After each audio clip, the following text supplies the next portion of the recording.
My family treated me like garbage after 5 years abroad, so I froze their trust fund. They discovered this at my uncle's funeral, when the estate lawyer announced the account required my signature for any withdrawals. The look on my mother's face was worth every sleepless night I'd spent orchestrating this. 5 years earlier, I'd left for Barcelona on a scholarship to study architecture. My family saw it as abandonment. They needed me home to manage Dad's construction business while he drank himself into oblivion every night. When I refused, they cut me off completely. No calls on my birthday. No responses to my emails about graduating with honors. When I sent photos of my first published design, Mom texted back, "Some of us have real problems. I survived on ramen and determination, working restaurant jobs between studio sessions." Meanwhile, they spent $400,000 from the trust my grandfather left for all his grandchildren, supposedly for the family business, though Dad's Mercedes collection suggested otherwise. What they didn't know was that I'd been named executor when I turned 21, a detail buried in Grandfather's will that no one bothered reading carefully. He'd insisted on it during his final months, when I was the only grandchild who visited him daily. "You're the only one who sees clearly," he'd whispered from his hospital bed. I came home for Uncle's funeral to find they'd turned my childhood room into Mom's meditation space. My architecture awards were in garbage bags in the garage. At dinner, they introduced me to their friends as our daughter who's finding herself in Europe, while my younger brother, who'd failed out of community college twice, was praised for his business acumen. That's when my cousin whispered what I'd suspected. They'd been withdrawing $15,000 monthly from the trust, telling everyone I was getting the money for my art hobby. The lawyer's announcement created beautiful chaos. Mom demanded to see the documents. Dad threatened to sue. My brother called me selfish for destroying the family. "The trust has $1.8 million, I said calmly. "It's all there, just frozen pending a full forensic audit of the previous withdrawals." My aunt grabbed her wine so hard the stem snapped. She knew about the forged receipts showing payments to me. Blood pooled around the broken glass, matching the color draining from her face. The next morning, I found Dad in Grandfather's study, frantically searching through old files. "Looking for something specific?" I asked. His face was gray. "You don't understand what you've done. Enlighten me." He pulled out a folder marked confidential. Inside were loan documents. $2. $3 million borrowed against the trust as collateral. The payments were due in 6 weeks. Without access to that money, he couldn't finish. "You'll lose everything," I completed. Behind him, I noticed something else. Incorporation papers for a company in the Caymans, dated 3 months ago, with my forged signature as president. My family hadn't just stolen from the trust. They'd been setting me up to take the fall for their fraud. My phone buzzed. A text from an unknown number. "We know what they did to you, and we know what they're planning next. Meet me at the old warehouse tonight if you want proof that goes deeper than you imagine." The message included a photo of my parents at a law office yesterday, shaking hands with a man I recognized from the news, a federal prosecutor known for taking down financial criminals. They were holding documents with my photo clearly visible. I looked at Dad, still rifling through papers, oblivious to how completely the tables were about to turn. But first, I needed to know who was texting me, and why they'd been watching my family long before I came home. The next message made my blood freeze. "Your grandfather knew everything. Check his safety deposit box, NARU447. The key is exactly where he told you it would be." I'd never told anyone about Grandfather's last words to me, which meant whoever was texting me had been in that hospital room, listening. That evening, I drove to the old textile warehouse on the outskirts of town. The building had been abandoned since the factory closures in the 90s, its broken windows like dead eyes staring across the empty parking lot. Only one other car was there, a black sedan with tinted windows. As I approached the main entrance, a woman emerged from the shadows. She was maybe 40, with steel gray hair and the kind of sharp suit that screamed federal agent. "Thank you for coming," she said. "I'm Detective Valentina Reyes, Financial Crimes Division." My stomach dropped. "Are you here to arrest me?" She almost smiled. "Quite the opposite. I've been building a case against your family for 18 months. You've just made my job much easier." 18 months? Your grandfather contacted us before he died. He suspected what your parents were doing and wanted to protect you." She handed me a thick manila envelope. "He was more prepared than you know." Inside were photocopies of bank statements, wire transfers, and recorded phone conversations. My parents' voices discussing how to frame me for their embezzlement. My brother laughing about the stupid bitch in Spain who'd never see it coming. "Your grandfather recorded everything from his hospital bed," Detective Reyes continued. "He knew they were coming for the trust money, so he changed the executor clause and installed hidden surveillance in his study. We've been watching them bleed that account dry while planning to destroy you." The recordings were damning. Mom's voice cold and calculated. "Once she's arrested, we can claim the trust was corrupted. No one will question liquidating it to cover legal fees." Dad's response chilled me. 25 years I've waited for that old bastard to die. I'm not letting some ungrateful girl ruin everything now. "There's more," Detective Reyes said. "The federal prosecutor in that photo, Agent Morrison, one of my colleagues, your parents approached him last week claiming you'd been embezzling from them for years. They brought forged documents, fake emails, even doctored photos of you supposedly living lavishly in Barcelona. But I was broke the entire time. We know. We also know about the Cayman company, the shell accounts, and the money laundering operation your father's been running through his construction business. Your trust fund was just the tip of the iceberg." She pulled out another folder. This one contained surveillance photos of Dad meeting with men I didn't recognize, handing over briefcases of cash in parking garages and empty restaurants. "Your father owes some very dangerous people a lot of money," she explained. "The trust fund was supposed to pay them off. When you froze the accounts, you didn't just ruin his retirement plans, you put him in mortal danger. A cold satisfaction crept through me. Good. Detective Reyes raised an eyebrow. That's remarkably callous. You didn't grow up in that house. She studied my face. No, but I've read the reports. Your grandfather documented more than just financial abuse. My throat tightened. What reports? Hospital visits? Suspicious injuries when you were younger? A teacher's call to social services that mysteriously got buried? Your grandfather kept everything, waiting for the right moment to act. The warehouse suddenly felt smaller. Memories I'd buried clawing their way to the surface. The accidents that left me with broken bones. The family trips where I'd stay home with mysterious illnesses. The way everyone looked the other way. He was protecting you the only way he knew how, Detective Reyes said gently. By gathering evidence for when you were old enough to fight back. What happens now? That depends on what you want. We have enough to arrest your parents and brother tonight. Federal charges, probably 15 to 20 years each. But if you want them to burn completely, we need to open that safety deposit box first. Why? Your grandfather left specific instructions. Box number 447 contains the nuclear option, evidence so damaging it would destroy not just your immediate family, but the entire network they've been working with. The key was exactly where grandfather had whispered it would be, taped under the false bottom of his jewelry box, inside a small plastic bag with my name written in his shaky handwriting. We drove to the bank in silence. Detective Reyes had called ahead, something about federal warrants and emergency access. The night manager led us into the vault, her hands trembling as she unlocked box NAR 447. Inside, grandfather had left a letter in his careful script. My dear granddaughter, if you're reading this, then they tried to destroy you as they destroyed me for 40 years. What your grandmother thought were business trips were really my attempts to gather evidence against my own son. I knew what kind of man I'd raised, and I knew he'd eventually come for you. The contents of this box will end them forever, but using this information will also destroy innocent people. Your cousin's children, your aunt who turned a blind eye but never participated, family friends who had no knowledge of what was happening. The choice is yours, justice or mercy, your grandfather's revenge or your own fresh start. Whatever you choose, know that I loved you. You were the only light in our dark family. P.S. The house in Barcelona you always admired in my travel photos? It's yours. The deed is in envelope number 2. Below the letter were 3 sealed envelopes. Envelope number 1 contained photographs, not financial documents, something far worse. Pictures of dad with prominent city officials, accepting bribes, images of my brother with underage girls at parties, evidence of human trafficking connections that made my skin crawl. Envelope number 2 held property deeds. Not just the Barcelona house, but apartments in Madrid, a vineyard in Tuscany, and commercial buildings across 3 countries. Grandfather had been far wealthier than anyone knew, and he'd hidden it all from his greedy family. Envelope number 3 was the nuclear option. USB drives containing financial records linking my family to international criminal organizations, money laundering for cartels, human trafficking payments, and political corruption spanning decades. This wasn't just about my trust fund, it was about bringing down an entire syndicate. Detective Reyes whistled low. Jesus Christ, your grandfather was CIA, wasn't he? I stared at her. What? No civilian has access to this level of intelligence. He was feeding information to multiple international law enforcement agencies. She held up one of the USB drives. This contains enough evidence to collapse criminal operations in 6 countries. That explained so much. Grandfather's mysterious business trips, his fluent Spanish and Italian, the way he'd always seemed to know things before they happened. He never told me. He was protecting you. Agents don't tell their families for exactly this reason, so you couldn't be used as leverage. My phone buzzed with a text from Mom. Come home immediately. We need to discuss this family matter like adults. I showed Detective Reyes. She shook her head. They're panicking. The loan payment deadline is tomorrow, and they're probably being threatened by their creditors. Without the trust fund, they're completely exposed. What would you do? I asked, holding the 3 envelopes. Honestly, I'd burn them all to the ground. But that's why I became a cop. She paused. What did your grandfather always tell you? I thought back to our conversations,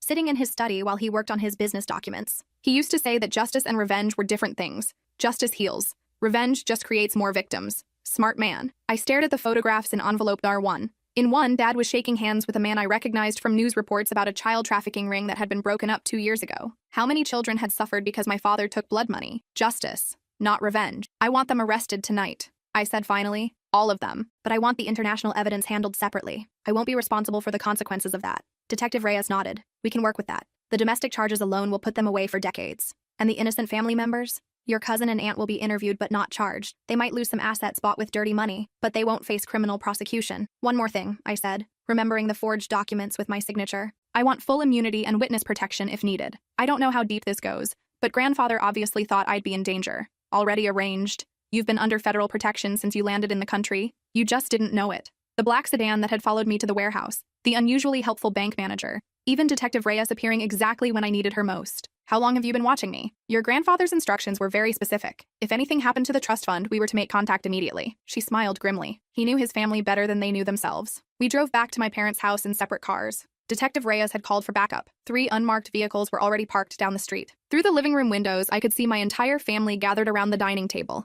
Papers spread everywhere. They were planning something. I walked in like nothing had happened, hanging my keys on the hook by the door. Where have you been? Mom demanded. We've been calling for hours. Out for a drive. Needed to think about this mess you've created. Dad's face was red with desperation. Listen, we can fix this. The lawyer says there might be a way to expedite the trust fund release if you sign some additional documents. My brother held up a stack of papers. Just sign here, and we can put this whole misunderstanding behind us. I pretended to look at the documents. They were transfer forms, effectively signing over my grandfather's entire estate to my parents. The lawyer sitting at the table wasn't anyone I recognized, probably another criminal in their network. These documents would make you the owner of everything grandfather left, I said slowly. Not just the trust fund? Everything. Well, yes, the fake lawyer said smoothly. Your grandfather's will was complex. These forms simplify the inheritance process. Interesting. I set the papers down. There's just one problem. What? Dad asked. You're all under arrest. The front door burst open as 6 federal agents flooded in, weapons drawn. Detective Reyes followed, badge clearly visible. Nobody move! Federal agents! The chaos was beautiful. Mom screamed.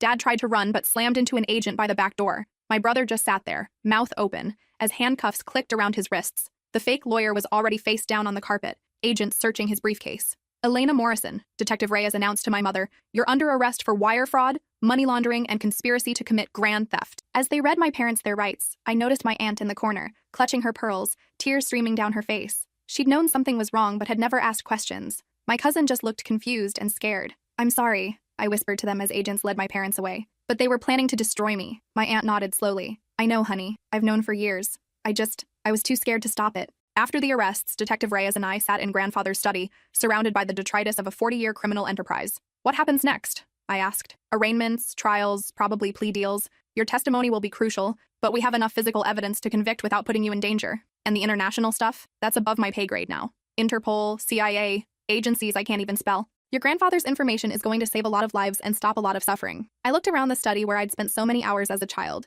listening to grandfather's stories about his travels. Now I understood why he'd always looked so sad when he talked about justice. He knew this day would come, I realized. That's why he trained me to see clearly. He was preparing me to clean up his son's mess. Smart man. And he raised a smart granddaughter. My phone buzzed with a text from Dad, somehow sent from the federal holding facility. You've destroyed this family. I hope you're happy. I showed it to Detective Reyes. She shook her head. Narcissists never accept responsibility. Even now, he thinks he's the victim. How long do you think they'll get? Your father? 25 to life. The money laundering charges alone carry 15 years, and we have evidence of his involvement in activities that resulted in deaths. Your mother? Probably 15 to 20. Your brother? She shrugged. Maybe 10, if he cooperates. Will he? Criminals like your brother always cooperate. They'll throw each other under the bus to save themselves. 2 weeks later, I was sitting in a cafe in Barcelona, reading the news coverage of my family's trial. The headlines were brutal. Local construction magnate charged in international laundering scheme. Family trust fund scam uncovers human trafficking network. Grandfather's posthumous revenge. How a dying man brought down his own son. My cousin had called that morning. The federal government was seizing most of my parents' assets,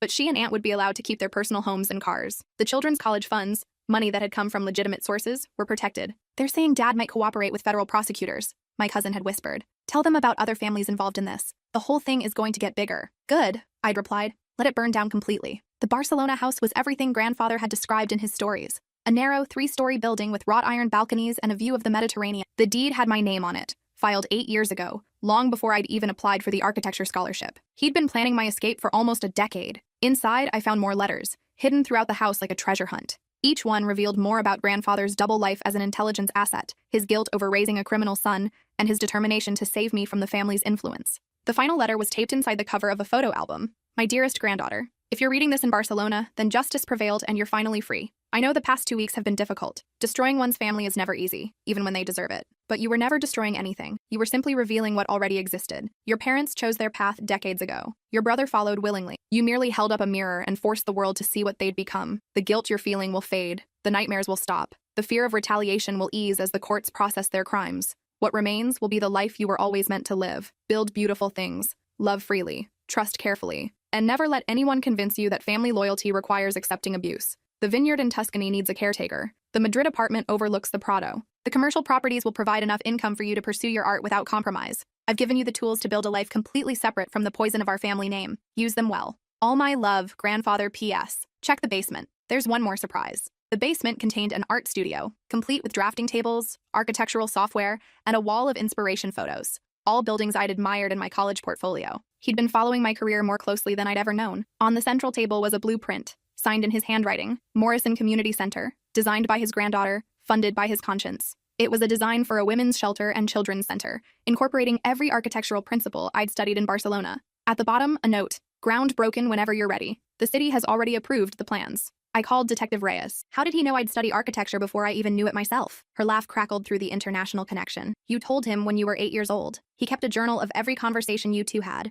going back 15 years. He was documenting the one good thing to come out of his family. Did he ever regret what he did? The intelligence work, I mean? Read the trial transcripts when they're released. Your grandfather's information prevented 3 terrorist attacks, stopped the trafficking of over 200 children, and led to the arrest of 12 cartel leaders. Whatever guilt he carried about your father was balanced by the lives he saved. That evening, I sat on the Barcelona balcony, watching the sunset over the Mediterranean. My phone had been buzzing all day with messages from reporters, distant relatives, and curiosity seekers. I'd blocked most of them. One message caught my attention. It was from a woman named Carmen, who said she'd been trafficked by one of the organizations my grandfather had helped bring down. I know this is strange, her text read, but I wanted you to know that your decision to turn in that evidence saved my daughter from the same fate. She's 8 now, and she'll grow up free because of what your grandfather did, and what you chose to do with his information. Thank you for being brave enough to burn it all down. I stared at that message for a long time. Justice, not revenge. Healing, not just punishment. 3 months later, I was back in court for the sentencing hearings. Dad had indeed cooperated with federal prosecutors, revealing the names of dozens of other criminals in exchange for a reduced sentence. He'd get 20 years instead of life. Mom had refused to cooperate and received the full 25-year sentence. My brother, true to Detective Reyes' prediction,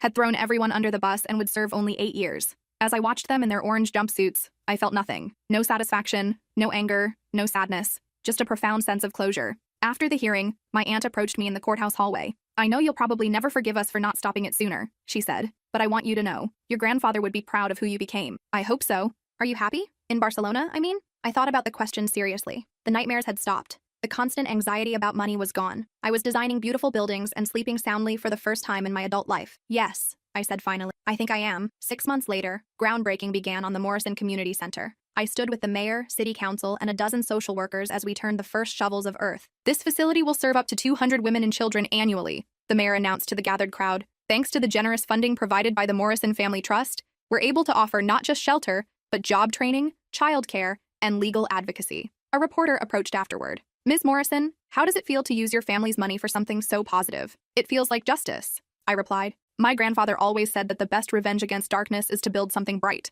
Detective Reyes appeared at my elbow. She'd flown in from Washington for the groundbreaking ceremony. How's the international investigation going? I asked as photographers snapped pictures of us cutting the ceremonial ribbon. Bigger than we imagined. Your grandfather's files led to arrests in 12 countries. The human trafficking network your father was connected to has been completely dismantled. And the money? Seized assets from the entire operation totaled over $400 million, and most of it's going to victim compensation and law enforcement funding. That evening, Detective Reyes and I had dinner at a small restaurant overlooking the construction site. Any regrets? She asked. I considered the question while watching workers install the foundation for what would become a safe haven for families fleeing abuse. I regret that it took so long. I regret that grandfather felt he had to handle it alone for so many years. I regret that children suffered while I was in Barcelona, oblivious to what my family was really doing. But do you regret turning them in? Never. She raised her wine glass. To justice. To justice, I agreed. 2 years later, I was sitting in my Madrid apartment, working on designs for a second community center, when my phone rang. It was my cousin. Dad got out of federal prison yesterday, she said without preamble. My blood ran cold. What? He cooperated with so many investigations that they commuted his sentence. He's in a halfway house now, but he'll be fully released in 6 months. I set down my pencil, mind racing. What about Mom and brother? Mom's appeal was denied. She'll serve the full sentence. But the brother? Her voice trailed off. What about brother? He's already out. Good behavior, cooperation, some kind of federal witness protection program. They gave him a new identity. The life I'd built in Europe suddenly felt fragile. I'd always known this day might come, but I'd hoped for more time. There's something else, my cousin continued. I found a note under my door this morning. It had your Barcelona address on it. My apartment suddenly felt too small, too exposed. I walked to the window, scanning the street below for anything suspicious. What did the note say? Just an address and a time. Tonight, 9 p.m. Where? The old cemetery where grandfather is buried. The line went dead. I called Detective Reyes immediately, but it went straight to voicemail. I tried the Federal Witness Protection Hotline, also voicemail. Either my father had connections I didn't know about, or law enforcement had decided I was no longer their priority. At 8:30 p.m., I was hiding behind a mausoleum in Riverside Cemetery, watching the entrance. I'd brought pepper spray and a small knife, but against someone with my father's resources, I might as well have brought a sandwich. At exactly 9 p.m., a figure approached grandfather's grave, but it wasn't my father. It was my brother, looking older and thinner than I remembered. He knelt by the headstone and placed a small bouquet of flowers, grandfather's favorite, white roses. I stepped out from behind the mausoleum. Hello, brother. He didn't seem surprised to see me. I figured you'd be here. Are you here to kill me? He laughed, but it sounded hollow. If I wanted you dead, you'd already be dead. Federal witness protection teaches you things. Like what? Like how to disappear completely, how to build a new life with a clean identity, how to never be found again. I studied his face in the moonlight. There was something different about him, a sadness I'd never seen before. Prison changed you. Prison showed me what I really was, what we all were. He stood up, brushing dirt from his knees. Do you know what the worst part was? It wasn't the violence or the terrible food or even the isolation. What was it? It was reading grandfather's files. The prosecutors made us review every document as part of our plea agreements. I had to sit in a federal building for weeks, reading about every life we'd destroyed, every child who suffered because of our greed. His voice broke on the last word. There was this girl, he continued. Lucia, 13 years old, trafficked from Guatemala. She'd been sold 3 times before she escaped. The file had her testimony, her medical records, photos of her injuries. He pulled out a worn photograph. She looked just like cousin's daughter at that age. I took the photo. The girl's eyes held a pain no child should ever know. Lucia testified that she used to dream about having an older brother who would protect her, he whispered. Instead, her older brother was the one who sold her to the traffickers. The weight of that revelation settled between us. How many children? I asked. In our network? The FBI estimates over 500, spanning 8 years, all because Dad needed money to fund his lifestyle and pay off his gambling debts. I thought about the Barcelona house, the vineyard in Tuscany, all the beautiful things grandfather had left me. How many children had suffered so that my family could accumulate wealth? Why are you telling me this? Because I want you to know that what you did, turning us in, it was the right thing, the only thing. He wiped his eyes. I've spent 2 years trying to figure out how to live with what I did, how to make amends for something that can't be forgiven. And I'm starting a foundation for survivors of trafficking. Anonymous funding, no recognition, no tax benefits, just money going to help rebuild lives that people like me destroyed. With what money? He smiled grimly. Federal witness protection comes with certain opportunities. When you help bring down international criminal organizations, some of the seized assets find their way to people who can use them constructively. You're stealing from the government? I'm redirecting funds that would otherwise disappear into bureaucratic black holes.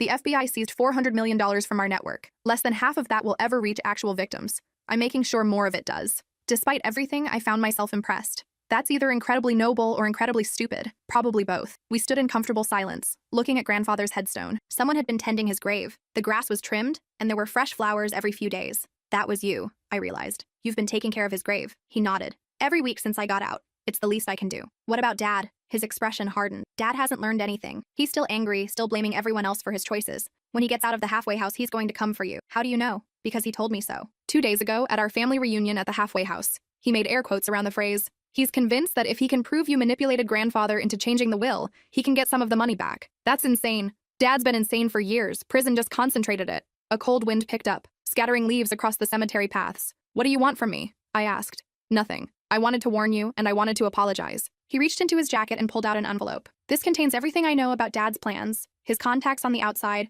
and the identities he's considering using when he disappears from the halfway house. When? Soon. He's been making phone calls, reaching out to old associates who weren't caught in the federal sweep. There are people who blame you for disrupting their operations. I took the envelope with shaking hands. Are you in danger too? I'm already dead, officially. New name, new face courtesy of federal plastic surgeons, new life in a place Dad will never find me. He smiled sadly, but I'll be watching. If anything happens to you, I'll know. Brother. My name is David now. David Chen. I work for a nonprofit in Seattle that helps trafficking survivors find housing. It's not enough, but it's something. David. I tried out the name in my mind. It didn't fit the person I'd grown up with, but maybe that was the point. Will I see you again? Probably not. It's safer for both of us if I stay dead. He turned to walk away, then paused. For what it's worth, I'm proud of what you've built in Barcelona. The community center, the foundation work. Grandfather would have loved seeing you use his money to heal instead of harm. How do you know about that? I've been following your work. The Morrison Foundation has funded 3 projects I've been involved with. Indirectly, you've been helping trafficking survivors for 2 years without even knowing it. After he left, I sat by grandfather's grave until dawn, reading through the intelligence he'd gathered about Dad's post-prison activities.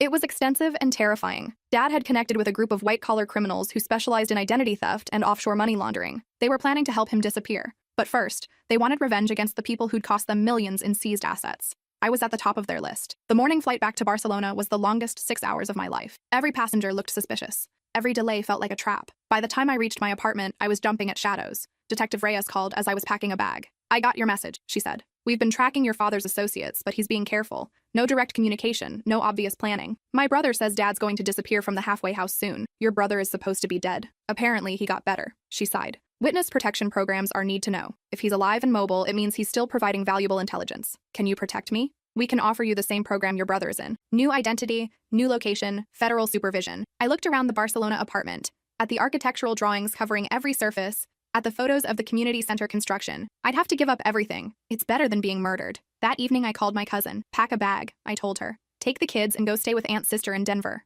What's happening? Dad's planning something. It's not safe for any of us right now. But we didn't do anything. You're related to me. That's enough. 3 days later, I was sitting in a federal building in Madrid, signing paperwork that would erase my existence. Elena Morrison would die in a car accident. Isabella Varga would be born with a Spanish passport and a job at an architectural firm in Prague. Your father escaped from the halfway house this morning, Detective Reyes informed me as I practiced writing my new signature. We found evidence that he's been planning this for months. What kind of evidence? She showed me photographs of Dad's cell, walls covered with pictures of me, maps of Barcelona, and detailed plans of my daily routine. He's been obsessed. This isn't just about money anymore, it's personal. How long do I have to stay hidden? Until we catch him and his associates, or until they lose interest, she paused. Given the level of obsession we're seeing, losing interest seems unlikely. 2 weeks later, Isabella Varga started work at Architectural Concepts Prague, designing office buildings and residential complexes. It was honest work, but uninspiring compared to the community centers and social projects I'd been working on as Elena Morrison. My new apartment was small and anonymous, in a building full of other federal witnesses hiding from their former lives. We nodded politely in the hallways but never asked questions. 6 months in, I was reviewing blueprints for a corporate headquarters when my phone rang. Unknown international number.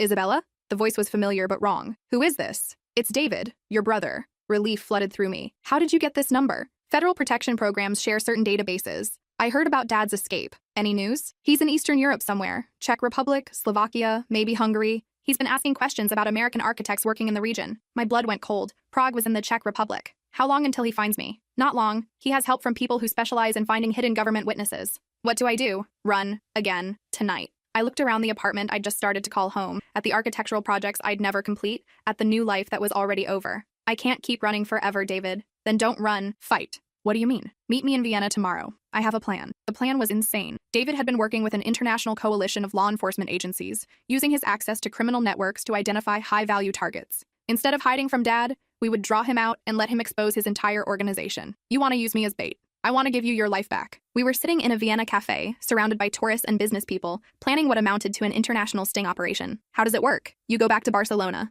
Resume your work as Elena Morrison. Make yourself visible. Interviews, public appearances, architectural showcases. And when Dad shows up, we'll be ready. FBI, Interpol, Czech police, Spanish authorities, the entire network will be mapped and arrested simultaneously. What if something goes wrong? David reached across the table and took my hand. Then I'll make sure Dad never hurts anyone again. There was something in his eyes that reminded me of grandfather. A cold determination that suggested he'd already calculated the cost of failure. You're not just my brother anymore, are you? You're something else. I'm someone who spent 3 years learning how criminals think, how they operate, how they can be stopped. He smiled grimly. The federal government spent a lot of money teaching me to be very good at finding bad people. And if I say no, then you spend the rest of your life hiding. New identity every few years, never building anything permanent, never trusting anyone completely. I thought about the community center in Barcelona, probably finished by now. About the women and children who were receiving help because grandfather had given me the resources to build something meaningful. When do we start? The return to Barcelona felt like coming back from the dead. The community center was not only finished, but thriving. The director showed me around, pointing out how my architectural details had created spaces that felt both secure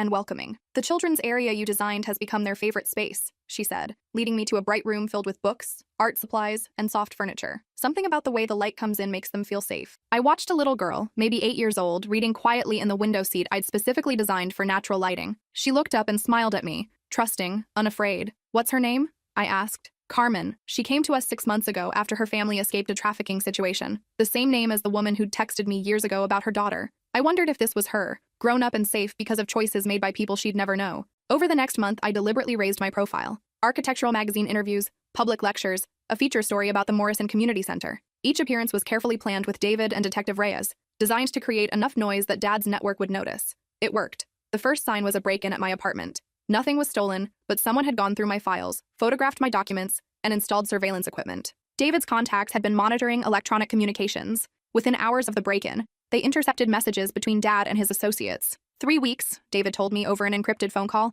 They're planning something for the anniversary of grandfather's death. What kind of something? The messages are coded, but it sounds like they want to make it symbolic. You destroyed their operation at grandfather's funeral, so they want to complete their revenge at his grave. Perfect. The cemetery was isolated, controllable, and easy to surround with federal agents. 2 weeks before the anniversary, I received a handwritten note slipped under my apartment door. Elena, your grandfather's grave needs tending. Meet me there on his death anniversary midnight. We have family business to discuss. Dad, I called Detective Reyes immediately. He's here, I said. We know. He crossed into Spain 3 days ago with a fake passport. We've been tracking him through hotel records and rental car agencies. Are you ready? Every federal agency in Europe has agents positioned around that cemetery. When he shows up, we'll have him and anyone working with him. The night of the anniversary, I approached grandfather's grave with a small bouquet of white roses, just like the ones David had brought during our first meeting there. The cemetery was dark and quiet, but I knew dozens of agents were hidden among the headstones. Dad was already there, standing over grandfather's grave with his back to me. Hello, Elena. He turned and I barely recognized him. Prison and stress had aged him decades. His hair was white, his face was gaunt, and his eyes held a kind of desperate fury I'd never seen before. "Dad, you destroyed everything," he said conversationally as if we were discussing the weather. 40 years of building relationships, creating opportunities, establishing trust, gone. You were hurting people. I was providing for my family. You were selling children. His face twisted. Business is business. Your grandfather understood that. He made his fortune the same way. Grandfather was trying to stop you. Your grandfather was a hypocrite. He got rich from intelligence work, selling secrets, manipulating foreign governments, profiting from other people's misery. The only difference between us was that he felt guilty about it. I kept him talking, knowing every word was being recorded by the surveillance teams surrounding us. So you decided to follow his example? I decided to be honest about what we were, a family that takes what it needs and doesn't apologize for surviving in a harsh world. And the children? The trafficking victims? Casualties of business. Every fortune is built on someone else's suffering. A shadow moved behind a nearby mausoleum. Federal agents getting into position. Is that why you're here? To explain your philosophy? Dad reached into his jacket. For a moment, I thought he was going for a weapon, but instead, he pulled out a thick envelope. I'm here to offer you a choice. Inside this envelope are the locations of 12 safe deposit boxes, containing enough money and gold to set you up for life. Clean money, untraceable, hidden from any government seizure. In exchange for what? Your silence. You disappear again, permanently this time. No more community centers. No more Morrison Foundation. No more playing the hero with grandfather's guilt money. And if I refuse? His smile was cold. Then you join grandfather in his grave tonight. You'd kill your own daughter? You stopped being my daughter the night you chose strangers over family. That's when David stepped out from behind grandfather's headstone, pointing a gun at Dad's head. And you stopped being our father the first time you sold a child. Dad spun around, shocked. You're supposed to be dead. I got better. Federal agents emerged from their hiding places, surrounding us with weapons drawn. Detective Reyes approached with handcuffs. Thomas Morrison, you're under arrest for human trafficking, money laundering, international kidnapping, and conspiracy to commit murder. As they cuffed him, Dad looked back at me with pure hatred. You think this ends it? I'm not the only one who blames you for destroying the network. There are people in 6 countries who've lost millions because of your moral grandstanding. Then they can join you in federal prison, Detective Reyes replied. Over the next 48 hours, coordinated raids across 12 countries resulted in the arrest of 83 people connected to the trafficking network. The investigation, dubbed Operation Family Values, became the largest international trafficking bust in history. David and I watched the news coverage from a safe house outside Madrid. It's over, he said. Is it? Dad will never see freedom again. His associates are either dead or in custody. The financial networks have been dismantled. And Mom? She'll serve her full sentence. 25 years, no parole. I thought about the family I'd grown up with, now scattered across various federal prisons. The house where I'd learned to walk and talk and dream was probably being auctioned by the government. Do you miss it? I asked David. The family, I mean. I miss the family I thought we were when I was too young to understand what we really were. He paused. But I don't miss the family we actually were. What will you do now? Keep working with trafficking survivors. The skills the government taught me are useful for finding victims who've been hidden by criminal organizations. And your new identity? David Chen is exactly who I want to be. Someone who uses his knowledge of criminal networks to help their victims instead of creating more victims. 3 months later, I was standing in the Barcelona Community Center, watching children play in the courtyard I'd designed. Carmen, the little girl I'd met on my first day back, ran over to me with a drawing. I made this for you, she said, holding up a crayon drawing of the building with stick figures of children playing outside. What's this word? I asked, pointing to letters she'd written across the top. Home, she said proudly. This is my home now, home. I looked around the center, at the families finding safety and new beginnings, at the architecture that had been designed to heal trauma instead of inflict it. For the first time in my life, I understood what grandfather had meant about justice versus revenge. Revenge would have been letting Dad destroy himself through his own greed and violence. Justice was using his crimes to build something that prevented other children from suffering the way his victims had. That evening, I called Detective Reyes with news that would have surprised everyone who knew me 5 years ago. I want to train as a federal agent, I told her. Why? Because I understand how these networks operate from the inside. I know how they think, how they justify their actions, how they recruit family members. And your architecture career? I'll always design buildings. But now I want to design investigations too. 2 years later, Special Agent Elena Morrison graduated from the FBI Academy at Quantico, specializing in financial crimes and human trafficking investigations. My first assignment was working with international partners to identify and rescue children from networks similar to the one my family had operated. David and I met quarterly, comparing notes on our respective cases and coordinating information that helped both law enforcement and victim services. We never discussed our childhood or the family we'd lost. There was nothing left to say about that life. On the 5th anniversary of grandfather's death, I visited his grave alone. The headstone now had an additional inscription, added with proceeds from the seized criminal assets. The best revenge against darkness is to build something bright. I placed white roses on his grave and stood quietly for a moment, listening to the wind through the cemetery trees. Thank you, I whispered. For the first time since this all began, I felt like I was exactly where I was supposed to be. 6 months later, I was leading a raid on a trafficking operation in Poland when we found a room full of children who'd been held for transport to buyers across Europe. Among them was a 13-year-old girl who reminded me of Carmen, clutching a photo of her family back home. As we loaded the children onto buses that would take them to safety, the girl grabbed my hand. Are we really free? She asked in broken English. Yes, I told her. you're really free." She smiled for the first time since we'd found her, and I understood that this was what grandfather had been preparing me for all along, not just to escape our family's darkness, but to make sure other children could escape it too. The Morrison Community Center in Barcelona now has a sister location in Prague, another in Vienna, and plans for facilities in 12 more cities. Each one is funded by assets seized from criminal organizations, and each one is designed to help families rebuild their lives after escaping trafficking situations. I'm not Elena Morrison, the architect anymore, or Isabella Varga, the federal witness, or any of the other identities I've worn over the years. I'm simply someone who learned that the most powerful form of justice isn't punishment, it's transformation. Taking the tools that were meant to destroy you and using them to build something that can never be torn down. And sometimes, late at night, when I'm reviewing case files or designing new community centers, I can almost hear grandfather's voice reminding me that seeing clearly isn't a gift. It's a responsibility, one that I finally understand how to use.